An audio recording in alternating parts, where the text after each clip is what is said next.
I look like a real boy, Papa? Lads, I have fallen ill. Not just mentally.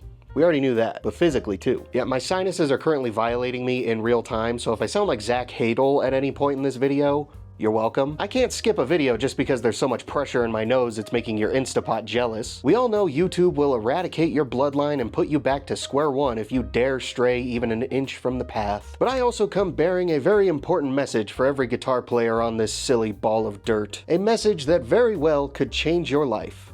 And your pants. So without further ado, what is up, you big, bodacious bag of buttholes?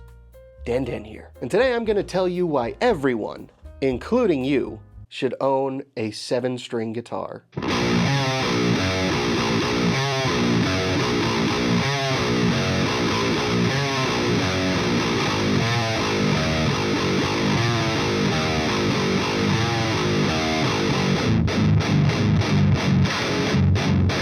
I'm not gonna bury the lead. They are just so much goddamn fun. When I got my first 7-string many moons ago, it was some of the most fun I've ever had playing. It was like I unlocked a hidden level or downloaded a DLC for playing guitar. But what is a 7-string? Which one should you get? What specs should you look out for or avoid? Can your tiny little raccoon hands even handle it? Will owning one affect LeBron's legacy? There are many questions to be asked, but don't worry, you frightened, smelly little creature. Your big bad boner Daddy DenDen is here to guide you on this mystical journey to enlightenment. All you gotta do is sit back and relax while I knowledge all over you. Slut.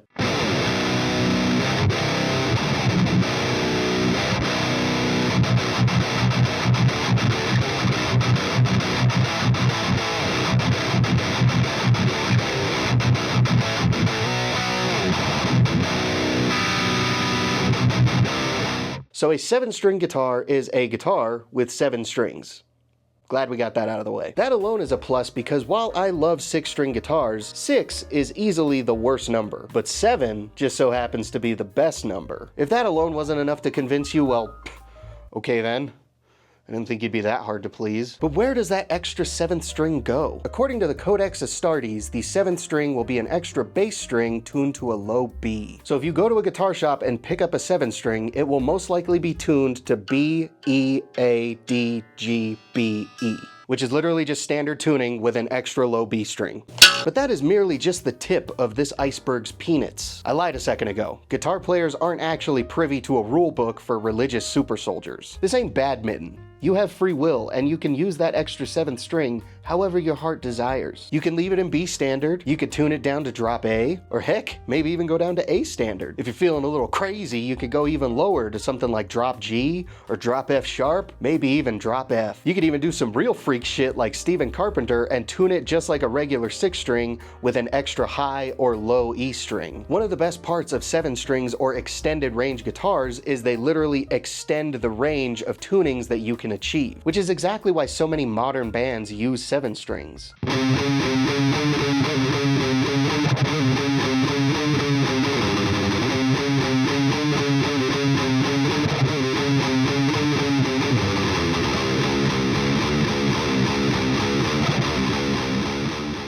But keep this in mind, and I'm serious, it's important. Not all 7 strings are created equal. When it comes to 7 strings or extended range guitars in general, size does matter. I know it may be hard to hear, but these guitars are going to be a little bit better suited for the size queens out there. They don't call them extended range guitars for nothing, I tell you what. And it doesn't really matter which brand you get your 7-string from. The scale length of the 7-string you're looking at is more important if you want to implement the full potential of these instruments. If you are looking at a 7-string that comes with anything shorter than a 25.5-inch scale length, don't buy it, unless you're only gonna play in B standard and have a pretty light touch. When you start adding thicker bass strings, you need a longer scale length to hold them down properly. My first 7-string was an early model PRS SE Custom 24/7, and the early versions of those guitars only came with a 25-inch scale length. I loved it. It was beautiful and it played great, but I quickly discovered that if I tuned any lower than B standard or picked a little too hard, it would become a flubby pitch drifting nightmare. A 25.5-inch scale length is the absolute shortest I would recommend you go for a 7-string. But unless it has an Evertune on it, more on that later, you still may struggle to get solid tuning stability if you tune any lower than A standard.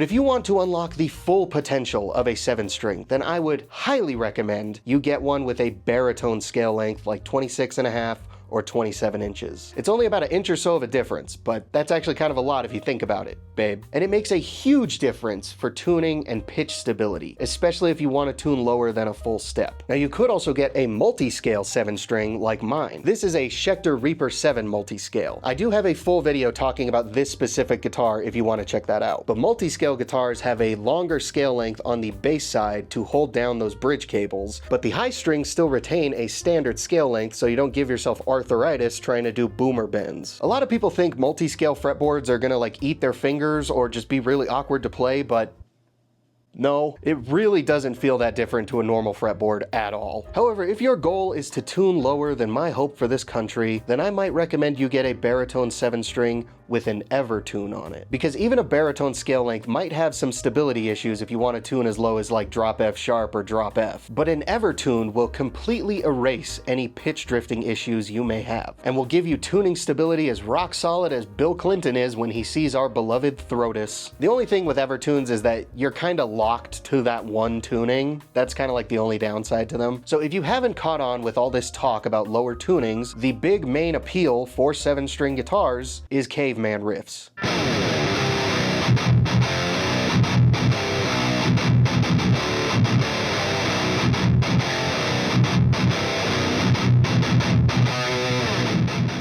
Sure, that extra string also extends the possibilities for scales and technical wizardry, but have you guys ever sat there and just chugged it out? It's very cathartic. I genuinely think every guitar player could greatly benefit from hammering out some belligerent nonsense every now and then. You think I don't know you guys? I look at my analytics, and I know that statistically, most of y'all are too scared to go to therapy. So I know you guys got some repressed rage that's ready to go off like a powder keg at any moment. So instead of waiting till you explode on your wife or kids just because you couldn't find the remote, get a 7-string and just take it out on this low B string. It wants you to hit it. Look at it. It's staring deep into your eyes saying, "Yes, Daddy, please."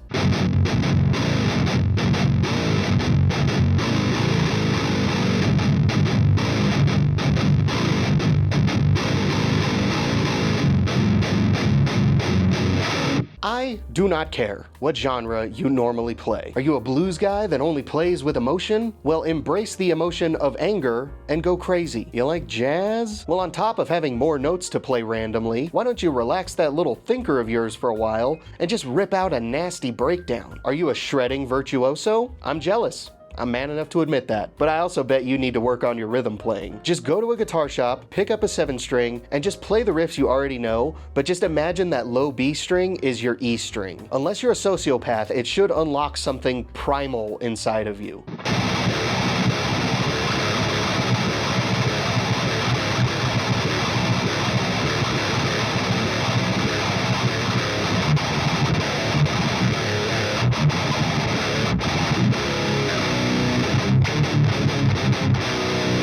Now, I'm sure at this point my skills of persuasion have convinced you to get one. You've probably already ordered one, honestly. So to wrap this video up, I'm going to tell you some of my favorite things that I've learned and love to play on a 7-string guitar. For starters, corn.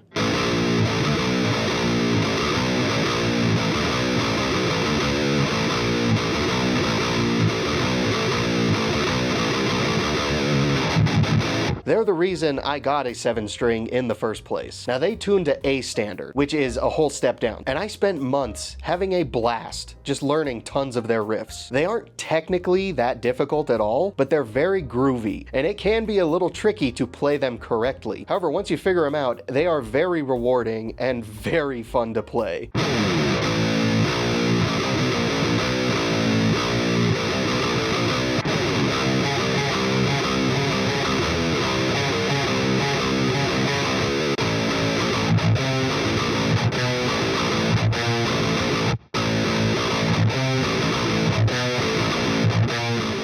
If you leave your 7-string in standard tuning, but you drop that low B down to an A, then magically you are suddenly in drop A tuning. And that unlocks an entire smorgasbord of modern metal riffs for you to learn. Slipknot, Orbit Culture, Bad Omens, Poppy. There's a shitload more that I cannot think of right now. There are so many bands that play in drop A. You will not run out of things to learn, I promise.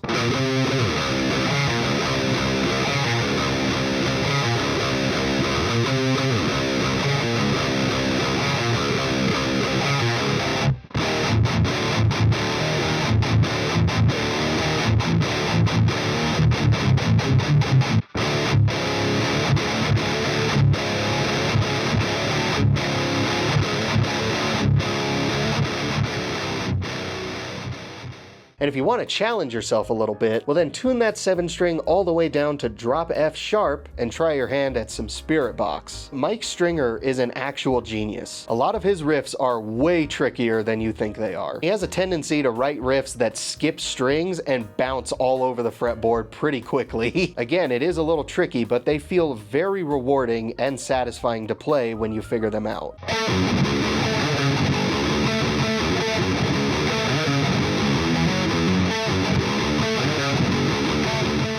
But I think with that, we are going to wrap up today's video. Even if I somehow haven't convinced you to buy a 7 string, I would still implore you to at least try one someday. There is a whole other world of learning and fun to be had with playing guitar when it comes to 7 strings and extended range guitars. And I genuinely don't want a single guitar player to miss out on that experience. I didn't try one until I was like over 10 years into playing guitar. And once I did, it took my love for this instrument to an entirely new level. So give it a try, even if you don't play metal. Just give it a try. It's so much fun. But that is going to wrap up today's video. Thank you guys so much for watching, especially if you made it this far. I really hope you guys enjoyed. As always, go down there, leave a comment, give me your thoughts and opinions. I love to hear what you guys have to say. Share the video around. And if you regularly watch my videos and you haven't already subscribed, well then you lick sniz. Don't talk about my wife, you stupid fuck. Big shout out and a thank you to Cosmic Steez, A Horse Running, Solar Flare, Rob Heath, Bad Joke Guitars, Brandon's Ballast on Corner, Bandage Knives, Jan Chocolate, Leagues Beneath, Scott Toman, Big Tills, Torch of Hope,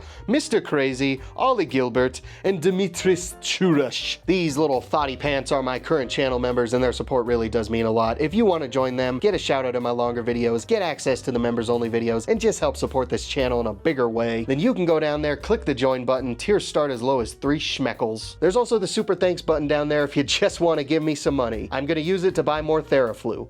But I'm done being a tool. Once again, thank you guys so much for watching. I will see you guys next time. Adios.